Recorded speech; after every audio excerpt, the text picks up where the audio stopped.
제가 먼저 읽겠습니다. 또 여호와께서 모세와 아론에게 말씀하여 이르시되 레위 자손 중에서 고핫 자손을 그들의 종족과 조상의 가문을 따라 집게 할지니 곧 30세 이상으로 50세까지 회막의 일을 하기 위하여 그 역사에 참가할 만한 모든 자를 예수하라. 고핫 자손이 회막 안에 지성물에 대하여 할 일은 이러하니라. 진영이 전진할 때 아론과 그의 아들들이 들어가서 칸막는 휘장을 걷어 증거궤를 덮고 그 위를 해달의 가죽으로 덮고 그 위에 순청색 보자기를 덮은 후에 그 채를 꿰고 진설병의 상에 청색 보자기를 펴고 대접들과 숟가락들과 주발들과 붓는 잔들을 그 위에 두고 또 항상 진설하는 떡을 그 위에 두고 홍색 보자기를 그 위에 펴고 그것을 해달의 가죽 덮개로 덮은 후에 그 채를 꿰고 청색 보자기를 취하여 등잔대와 등잔들과 불집게들과 불똥 그릇들과 그 쓰는 바 모든 기름 그릇을 덮고 등잔대와 그 모든 기구를 해달의 가죽 덮개 안에 넣어 매는 틀 위에 두고 금제단 위에 청색 보자기를 펴고 해달의 가죽 덮개로 덮고 그 채를 꿰고 성소에서 봉사하는 데 쓰는 모든 기구를 취하여 청색 보자기에 싸서 해달의 가죽 덮개로 덮어 매는 틀 위에 두고 제단의 재를 버리고 그 제단 위에 자색 보자기를 펴고 봉사하는 데 쓰는 모든 기구 곧 불 옮기는 그릇들과 고기 갈고리들과 부삽들과 대야들과 제단의 모든 기구를 두고 해단의 가죽 덮개를 그 위에 덮고 그 채를 꿰 것이며 진영을 떠날 때 아론과 그의 아들들이 성소와 성소의 모든 기구를 덮는 일을 마치거든 고핫 자손들이 와서 맬 것이니라. 그러나 성물은 만지지 말라. 그들이 죽으리라. 회막 물건 중에서 이것들은 고핫 자손이 맬 것이며 제사장 아론의 아들 엘레아살이 맡은 것은 등유와 태우는 향과 항상 드리는 소제물과 관유이며 또 장막 전체와 그 중에 있는 모든 것과 성소와 그 모든 기구니라. 여호와께서 또 모세와 아론에게 말씀하여 이르시되 너희는 고핫 족속의 지파를 레위인 중에서 끊어지게 하지 말지니 그들이 지성물에 접근할 때 그들의 생명을 보존하고 죽지 않게 하기 위하여 이같이 하라. 아론과 그의 아들들이 들어가서 각 사람에게 그가 할 일과 그가 맬 것을 지휘하게 할지니라. 그들은 잠시라도 들어가서 성소를 보지 말라. 그들이 죽으리라. 여호와께서 또 모세에게 말씀하여 이르시되 게르손 자손도 그 조상의 가문과 종족을 따라 계수하되 30세 이상으로 50세까지 회막에서 복무하고 봉사할 모든 자를 계수하라. 게르손 종족의 할 일과 맬 것은 이러하니 곧 그들이 성막의 휘장들과 회막과 그 덮개와 그 위에 해달의 가죽 덮개와 회막 휘장 문을 매며 뜰의 휘장과 성막과 제단 사방에 있는 뜰의 휘장문과 그 줄들과 그것에 사용하는 모든 기구를 매며 이 모든 것을 이렇게 맡아 처리할 것이라. 게르손 자손은 그들의 모든 일 곧 맬 것과 처리할 것을 아론과 그의 아들들의 명령대로 할 것이니 너희는 그들이 맬 짐을 그들에게 맡길 것이니라. 게르손 자손의 종족들이 회막에서 할 일은 이러하며 그들의 직무는 제사장 아론의 아들 이다말이 감독할지니라. 너는 무라리 자손도 그 조상의 가문과 종족에 따라 계수하되 30세부터 50세까지 회막에서 복무하고 봉사할 모든 자를 계수하라. 그들이 직무를 따라 회막에서 할 모든 일 곧 그 맬 것은 이러하니 곧 장막의 널판들과 그 띠들과 그 기둥들과 그 받침들과 뜰 둘레의 기둥들과 그 받침들과 그 말뚝들과 그 줄들과 그 모든 기구들과 그것에 쓰는 모든 것이라. 너희는 그들이 맡아 맬 모든 기구의 품목을 지정하라. 다 같이 읽겠습니다. 이는 제사장 아론의 아들 이다말의 수하에 있을 무라리 자손의 종족들이 그 모든 직무대로 회막에서 행할 일이니라. 아멘. 기도하겠습니다. 하나님, 오늘 이 아침에도 하나님께서 우리 한 사람 한 사람을 흔들어 깨워주시고 이 아침에 각 사람이 맡아야 될 임무가 무엇인지 오늘도 깨닫게 하시니 너무나 감사합니다.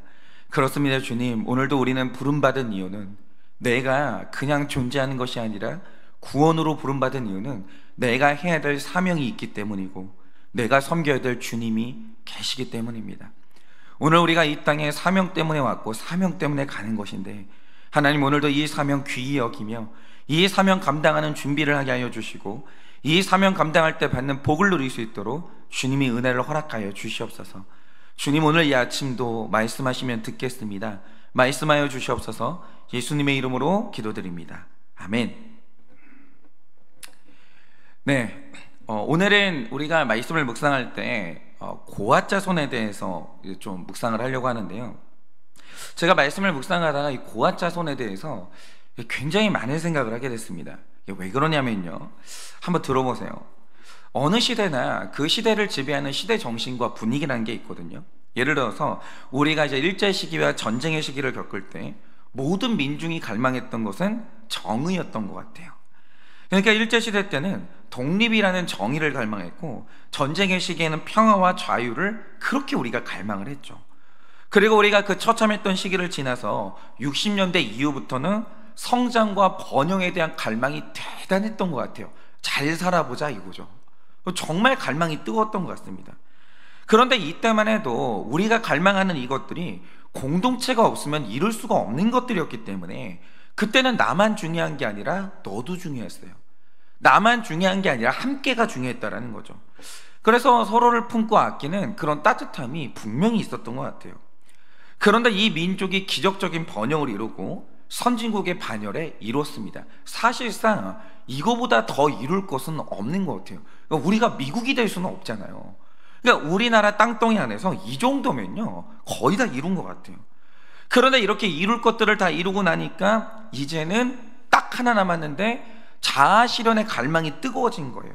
그런데 이 갈망의 실현이 내가 되니까 사람 개개인의 인권이 올라간 것까지는 너무 좋았습니다. 좋죠. 사람 귀하잖아요. 그런데 이제는 개인의 인권이 우상이 되니까 사람들 안에서 이기심이 폭발을 하고 교만함이 하늘을 찌르는 광경을 지금 이 시대에 우리가 모두가 보고 있는 거예요.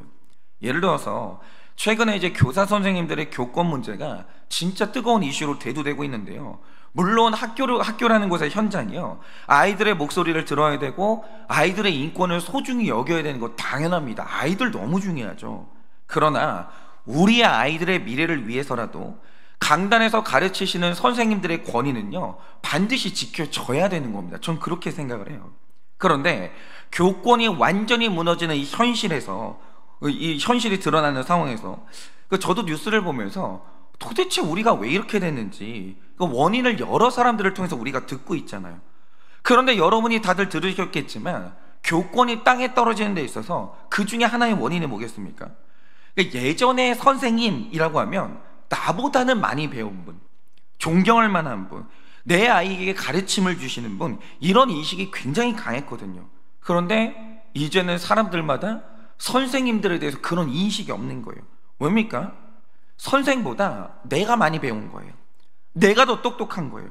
그렇기 때문에 교육학을 전공한 선생님들한테 엄마들이요 선생님한테 교육을 가르쳐요. 선생님, 교육은요 그렇게 하시는 게 아니에요. 교육학을 배운 엄마들한테, 그 선생님한테요 엄마들이 교육을 가르치는 거예요.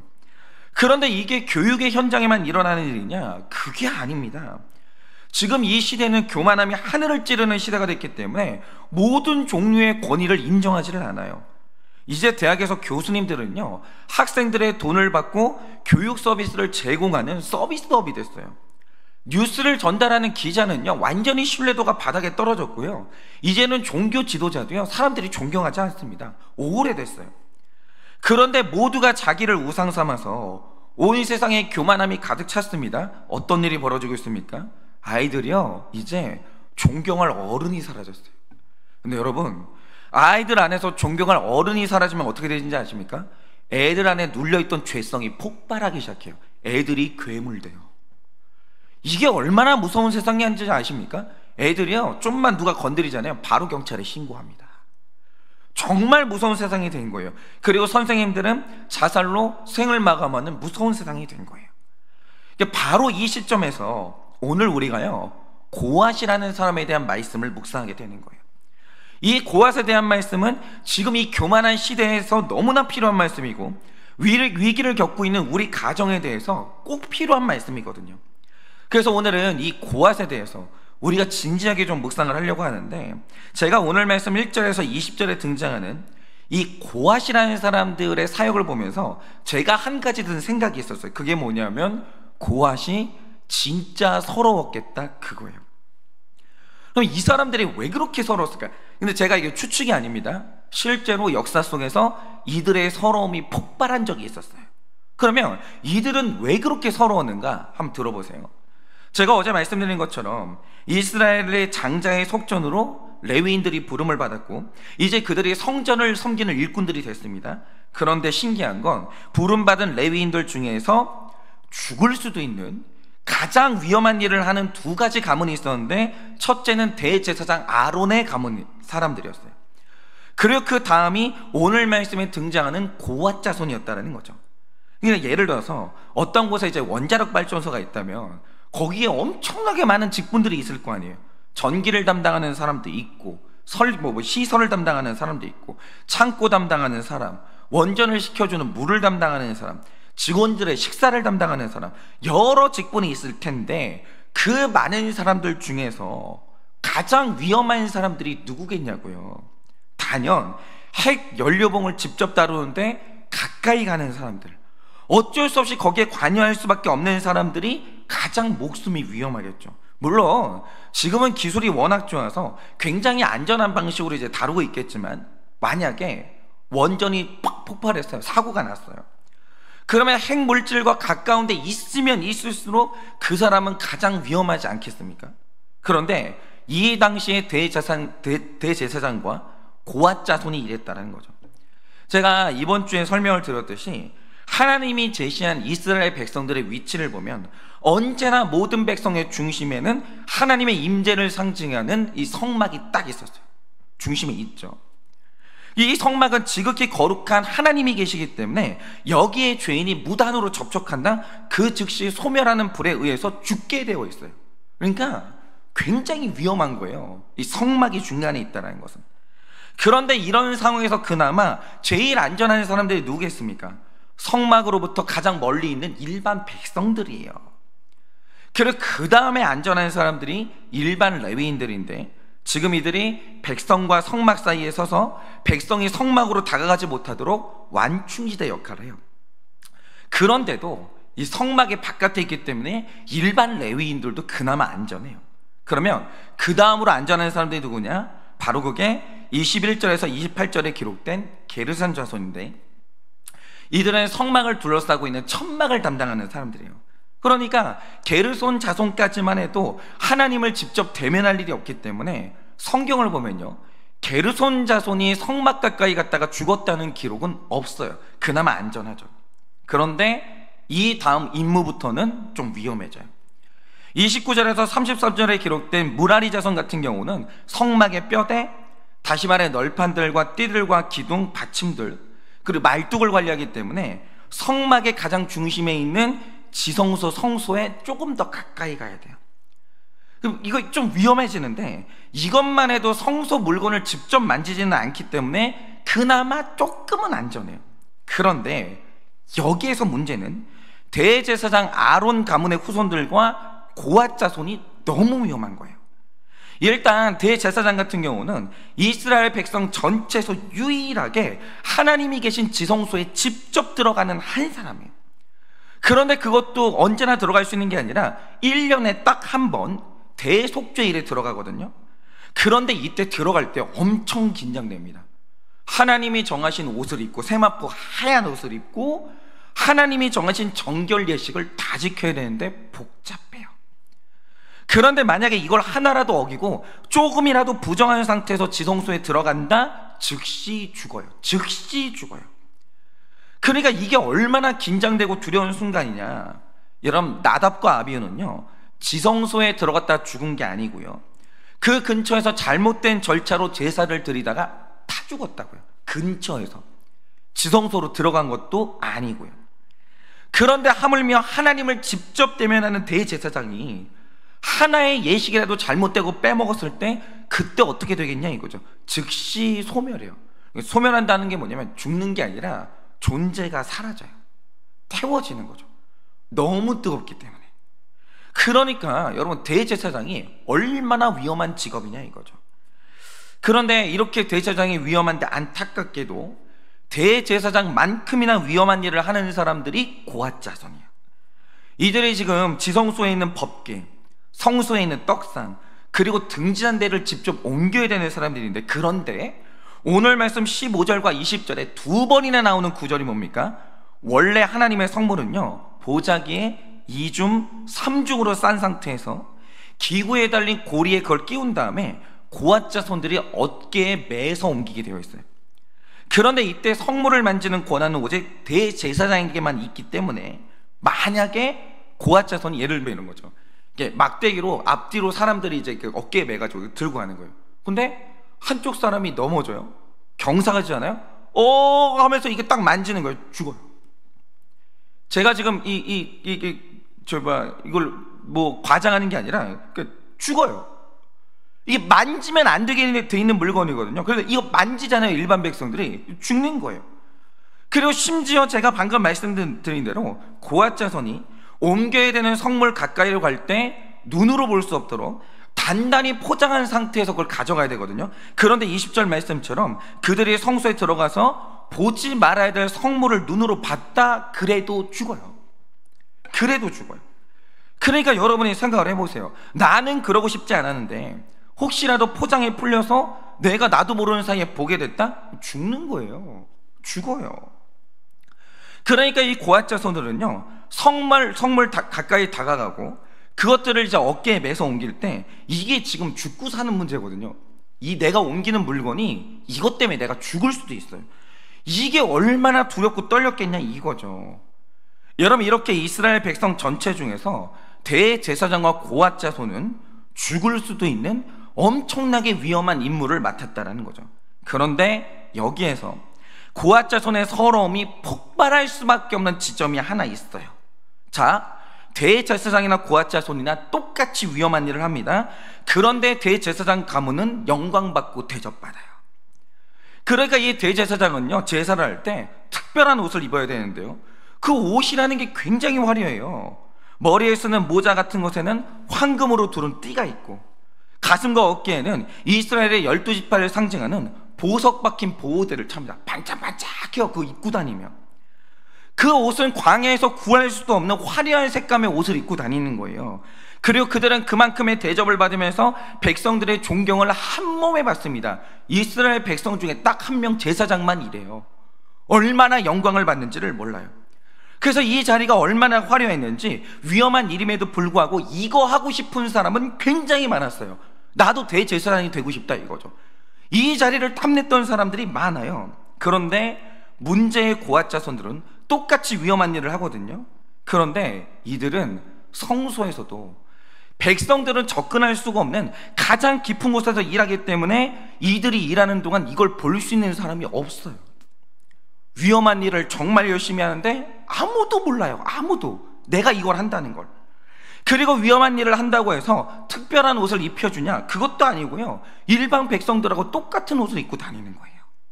그러니까 고아자손들은 이스라엘 백성 중에서 가장 위험한 일을 하는데 아이러니하게도 너무 깊은 곳에서 일하다 보니까 아는 사람이 없어요. 받는 대접이 없어요.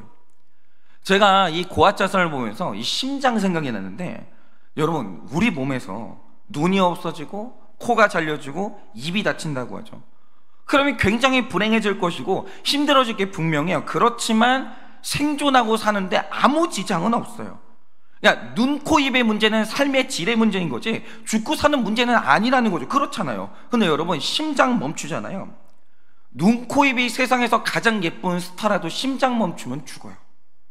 심장의 문제는요, 삶의 질의 문제가 아니에요. 죽고 사는 문제예요. 그러니까 우리 몸에서 눈, 코, 입보다 당연 압도적으로 중요한 건 심장이에요. 그런데 이 심장이 너무너무 서러운 거예요. 왜입니까? 우리가 잠을 잘 때 몸의 모든 기관이 다 쉬거든요. 심지어 뇌도 잠잘 때는 휴식을 해요.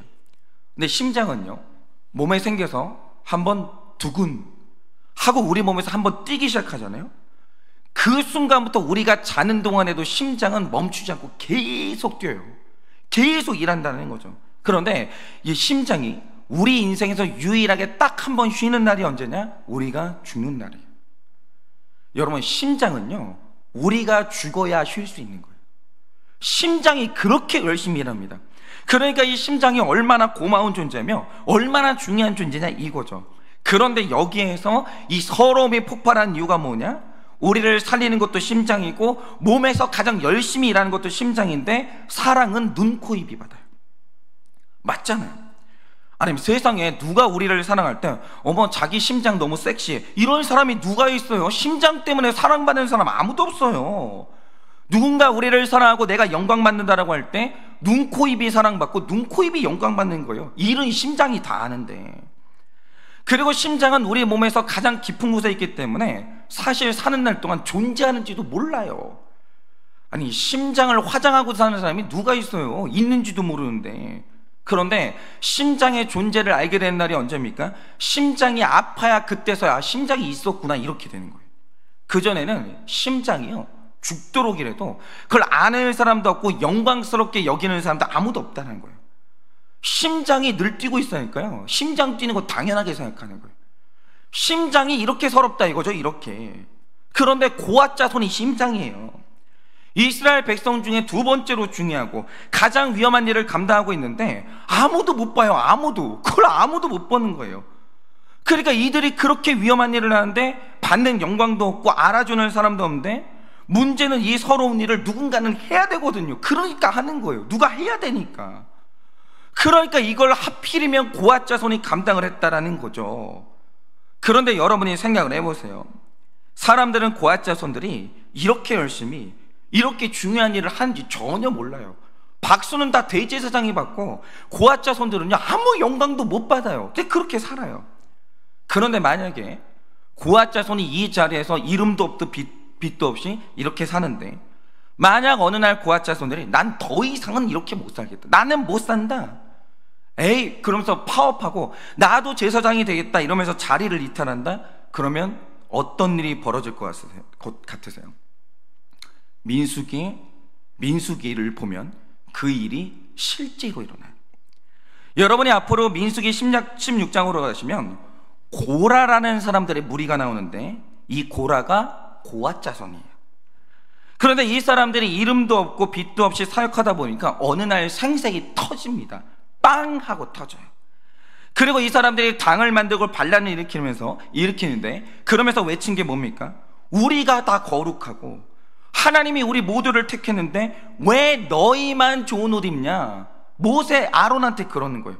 네가 분수에 지나쳐, 왜 너만 영광 받는데 우리 그 좋은 제사장 역할 돌아가면서 하자는 거예요. 그러면서 이스라엘의 심장 역할을 했던 고앗이 영광 받겠다고 자리를 이탈해 버립니다. 반란을 일으켜요. 나도 역사의 전면으로 나타나고 싶다 이거죠. 나도 영광 받고 싶다 이거죠. 그래서 일어난 일이 뭡니까? 땅이 갈라지면서 땅이 사람을 삼키는 재앙이 일어나요. 엄청난 재앙이 일어납니다. 그리고 성경은 그들이 망했다라고 기록해요. 제가 이걸 보면서 그런 생각을 했는데요, 여러분 오늘날 한국교회가 이렇게 부흥을 했어요. 그런데 이 부흥에 있어서 하나님이 결코 잊을 수가 없는 고아자손들은 누굴까? 저는 이걸 생각하면요 한국교회의 사모님들이라고 생각을 해요. 물론 우리 선배 목사님들께서 위대한 전통을 세우시고 가장 앞에서 교회를 끌고 오신 것은 맞죠. 영광 받으셨어요. 그런데 이름도 없고 빛도 없는 곳에서 그 목사님들을 뒤에서 섬겼던 사모님들이 얼마나 힘든 삶을 살았는지 아십니까? 예를 들면 이런 거죠. 여러분 고아자손들이 힘들었던 이유가 뭐예요? 지금 영광스러운 법궤가 성막의 가장 깊은 곳에 있는데 백성은 그걸 만질 일도 없고 볼 일도 없어요. 가까이 갈 일이 없다라는 거죠. 그러니까 일반 백성들은 안전한 거예요. 나는 거기로 갈 일이 없으니까. 마찬가지로 지금 교회 성도님들이 교회에서 고민 없이 신앙생활 하잖아요. 목회자하고 좋은 관계 맺고 있잖아요. 목회자가 오늘도 말끔한 얼굴로 와가지고 설교하고 있잖아요. 그거 가능한 이유가 뭘까요? 여러분들이 교회에서 신앙생활 아무렇지도 않게 할 때, 걱정 없이 할 때 그거 가능한 이유가 뭘까요? 여러분들이 목회자에게 가까이 갈 일도 없고 그들의 실체를 볼 일도 없기 때문이에요. 그런데 여러분 사모님들은요 목회자와 가장 가까운 곳에서 그들을 만져야 되고 그들을 섬겨야 되는 그 임무를 부여받았어요. 근데 이게 얼마나 위험한 줄 아세요? 사모님들이 목회자에게 가장 가까운 데 갔습니다. 그런데 만약에 어느 날 눈을 떴는데 내 남편 목사의 죄가 너무 보이는 거예요. 목사들의 위선이 보이는 거예요. 내 남편에서 보지 말아야 될 그 악한 습관들이 계속 보이는 거예요. 그러면 20절 말씀처럼 그게 눈으로 보이는 순간 사모님들은 영적으로 다 죽어요. 그게 눈에 보이는데 목사님 설교가 어떻게 들리겠냐고요. 어떻게 은혜를 받고 교회를 다니겠어요? 사모님들이요 그렇게 위험한 자리에 노출이 된 거예요. 얼마나 힘든 줄 아십니까? 얼마나. 만약에 하나님께서 사모님들의 눈을 가려주셔서 목회자인 남편에 대해서 삼중의 은혜로 덮는 은혜를 주시지 않으면 우리 사모님들은요 살 수가 없어요. 어떻게 살아요? 어떻게 살아요? 남들은 다 말끔하게 차려입으면 목사님들만 보잖아요. 가까이 갈 일이 없으니까. 그런데요, 완전히 포장된 모습을 본데 사모님들은 안 그래요. 너무 가까이 가가지고 목사님들의 이 사생활을 적나라하게 보는데 단점들이 눈에 들어오는 순간 사모님들은 죽어요. 만지는 순간, 눈으로 보는 순간 사모님들은 죽는다, 이거죠. 사모님들은요, 일이 힘든 게 아니에요. 남들이 볼 수가 없는 이 남편 목사에게 가까이 가가지고 그들의 죄성, 악한 습관들을 봐야 되는 게 그게 힘든 거예요. 정말 힘든 거죠.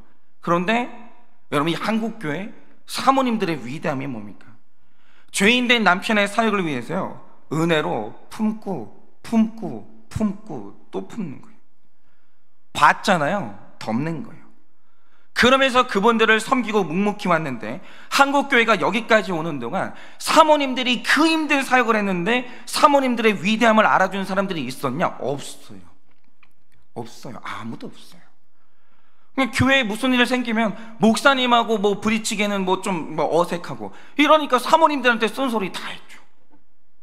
잔소리 사모님들한테 하고, 그 나이 드신 권사님들은 시어머니 역할하면서 사모님들 그렇게 괴롭히고, 사모님이 앉아있으면 앉아있는다고 뭐라고 하고, 서있으면 서있는다고 뭐라고 하고, 비싼 옷 입으면 비싼 옷 입었다고 뭐라고 하고, 싼 옷 입으면 뭐 그렇게 뭐 천박한 옷을 입었냐고 뭐라고 하고. 사모님들이요, 그러고 살았어요. 사모님들이 그러고 살았어요. 죄인처럼 살았어요. 사모님들은 그냥 사랑하는 남편이 목사라서 따라온 것 뿐이거든요. 교회에서 뭐 실수만 하면 사모님이 다 욕을 뒤집어 쓰는 거예요. 그러고 살았어요. 여러분, 한국교회에서 사모님이 영광받은 적이 누가 있어요? 목사님들이 다 영광받았지. 박수는 다 목사님들이 받았지, 사모님들이 영광받은 적이 한 번도 없는 거예요. 그런데 위대한 사모님들이 교회를 지탱했던 방식이 뭐냐? 나도 영광받겠다. 내가 왜 이렇게 살아야 되냐? 나도 한번 이 교회 전면에 들어서 영광받겠다. 이러지 않으시고 사모님들이 보이지 않는 곳에서 그 역할을 묵묵히 감당하신 거예요. 여러분, 생각을 해보세요. 여러분, 한국교회 역사에 길이 남는 사모님 성함 한번 대보세요. 생각나는 이름 있나? 한국교회 역사에 남는 목사님들 이름은 다 있죠. 지금 이 시대에도 빛나고 있는 목사님들 되게 많아요. 여러분 알고 있는 위대한 사모님 이름 누가 있어요? 없잖아요. 왠지 아십니까? 사모님들이, 한국교회 사모님들이 질서를 뒤엎은 적이 없는 거예요. 고라당처럼 한 적이 없는 거예요. 내가 왜 이렇게 살아야 돼? 난 이렇게는 못 살아. 뒤에 엎은 적이 없는 거예요. 이름도 없이 빛도 없이 묵묵하게. 내 남편이 전면에 드러나면 박수 쳐주면서 사모님들은 뒤로 다 숨어버린 거예요. 그리고 나니까 한국교회가 오늘 이렇게 선 거예요. 그런데 만약에 사모님들이 자리를 이탈하고 박차고 나간다고 생각해보세요. 나는 이렇게는 못 살아. 아니, 목사만 중요해. 나도 중요하지. 나는 못 살아. 그럼 어떻게 되는 줄 아십니까? 교회가 흔들흔들 하면서요, 교회가 침몰해요. 그런 교회 얼마나 많은지 아십니까? 굉장히 많아요. 고아자손이요, 자리 뛰쳐나가잖아요. 그 교회는 무너지는 거예요. 그 가정도 무너지고. 그런데 오늘날 사모님들이 고아자손처럼 그렇게 사역을 해주시니 오늘날 한국교회가 이렇게 서 있는 거예요. 여러분, 우리도 마찬가지인 게요, 이 세상에서 가까이 가면 만질 수도 있고 죽을 수도 있고, 그 실체를 보면 죽을 수도 있는 사람이 바로 우리 자신이거든요. 그래서 우리가요, 사람들이 우리랑 잘 지내는 이유가 뭐냐면 나를 몰라서 그래요. 나를 못 봐서 그래요. 나한테 가까이 오지 않으니까 사람들이 나랑 잘 지내는 거예요. 나 알잖아요. 여러분 자신을 알잖아요. 여러분 친해질 수가 없어요. 그런데 남자 여자가 각자 가정을 이룬다라고 살 때 유일하게 내 인생에 나의 실체로 가까이 다가오는 사람이 누구냐? 남편하고 아내. 이렇게 가정이 위험한 곳이라고요. 지성소처럼 위험한 데가 어디냐? 가정이에요. 나는 너의 실체를 봐야 돼요. 너는 나의 실체를 봐야 돼요. 여러분, 가정이 얼마나 위험한지 아세요? 그런데 가정을 이루지 않으면 우리가 외로워서 살 수가 없으니, 구원은 혼자 이룰 수가 없으니, 여러분, 고아자손이 가까이 가지 않으면 성막이 어떻게 앞으로 전진해요? 약속의 땅으로 갈 수가 없잖아요. 마찬가지예요. 나에게는 너가 있어야 돼요. 너에게는 나가 있어야 돼요. 그래야 우리가 이제 약속의 땅으로 가는 거죠. 그럼 문제는 우리의 실체라는 게 너무 위험해요. 그런데 이런 가정에서 은혜의 보자기가 풀러지고 눈에 보이는 남편과 아내의 실체라는 게 늘 약점과 죄만 보인다라고 하죠. 못 살아요. 가정 깨지는 거예요. 폭발하는 거예요. 땅이 갈라지면서 가정이 망하는 겁니다. 그런데 그 가정의 남편과 아내가 신실한 고앗이 되어서 내 배우자의 단점을 봅니다. 내 배우자의 위험한 죄를 봐요. 그런데 죄와 단점을 홍색 보자기 같은 예수님의 피 묻은 보혈로 덮어버리고, 청색 보자기 같은 깨끗함과 순결함으로 또 덮고, 해달의 가죽 덮개 같은 따뜻함으로 덮어줄 때, 그때서야 우리 가정이 사는 거예요. 사는 거예요. 나는 이렇게 못 살겠다, 나도 빛나고 사랑받고 살겠다 이러면서 뛰쳐나가면요, 다 죽는 거예요. 다 죽는 거예요. 나도 죽고 너도 죽는 거예요. 그런데 내가 네 죄와 단점을 봤으니 이제 내가 이 가정의 위에 서고 내가 이 집의 대제사장이 되겠다 이러면요, 우리 가정은요 땅이 갈라지고 죽는 겁니다. 여러분, 어쩔 수 없어요. 여러분 각자가 가정에서, 이 교회에서, 공동체에서요 고앗이 돼야 돼요. 고앗이 없는 교회 무너지는 거예요. 여러분, 사탄이 왜 사탄 됐습니까? 원래 사탄이 고앗이거든요. 하나님 섬기던 고앗. 사탄이 역사의 전면으로 올라가고자 한 거예요. 나도 영광 받겠다. 그게 사탄이에요. 여러분, 각 가정에서 섬기는 고앗 되시기를 바랍니다. 직장에서, 교회에서 신실한 고앗 되시기를 바랍니다. 그때서만 내가 서 있는 땅이 하나님께 영광 돌리는 땅이 되고 약속의 땅을 향해서 전진하는 그런 가정이 될 줄 믿어요. 그래서 오늘 하루도 이름도 없이 빛도 없이 그렇게 덮어주고 섬기는 그런 고앗 같은 하루가 되시기를 예수님의 이름으로 축원을 드립니다. 이 시간 제가 기도하고 축도함으로 예배를 마치겠습니다. 기도하겠습니다. 하나님, 정말 오늘 한일교회가 그래도 이렇게 예배가 있고 공동체가 있고 이 공동체 안에 기쁨이 있다라고 할 때, 주님, 드러나는 것도 저이고 때로는 박수 받는 것도 목사고 영광 받는 것도 목사지만 그 뒤에 보이지 않는 곳에서 정말 이름도 없이 빛도 없이 바쁘게 뛰고 섬기며 그렇게 사역하는 수많은 사람들이 이 교회에 있습니다. 하나님, 우리가 그들을 잊지 말아야 됩니다. 그 이름도 없이 빛도 없이 사역하는 그 사역이 얼마나 귀한 것인지 우리가 잊지 아니하고 소중히 여겨야 될 것입니다. 그리고 나 또한 고아서 사역을 감당하지 않으면 교회가 무너지고 우리 가정이 무너지고 우리 회사가 무너지고 학교가 무너집니다.